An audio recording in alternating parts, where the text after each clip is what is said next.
నేను ఎంత కష్టపడి ఇంట్లో పండి తిరిగి అమ్మ చెప్పుర్రమ్మ చెయ్యిర్రమ్మ అంటే మేము టీఆర్ఎస్కి వేస్తామన్నారు. చిప్ప తాగి అక్కడ వండి వచ్చే ఇప్పుడు ఏమున్నది బిడ్డ, మొగల్లో కొట్టి ఆడలో పెట్టబట్టి ఎవడన్నా కాలేజీ పిల్లలకు పెడతాడు, ఎవడన్నా 60 ఏళ్ళ ముసలోని పెడతాడు. అది ఒక పద్ధతి అంటారు.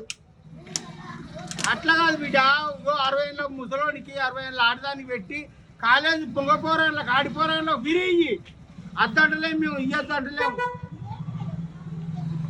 ఇప్పుడేమో బిడ్డ ఇప్పుడు 10 రూపాయలు పెంచే ఒక్కడన్నా ఇంత మరి అయ్యో మరి 10 రూపాయలు పెంచిండు కదా అని బస్సుకు మీటింగ్ చేయపారి అయిపోయి ఆడలో కొట్టి మొగలో పెట్టామంటే ఏం చేస్తాం బిడ్డ? కుగ్గలు అమ్ముకొని బతికినా మంచిదే కానీ టీఆర్ఎస్ని గెలిపియాలి. జై తెలంగాణ, జై తెలంగాణ, జై ఏ కేసీఆర్. మనం అందరం కేసీఆర్ కొడుకులం బిడ్డలం. విన్నరా బిడ్డ? మర్చిపోవద్దు.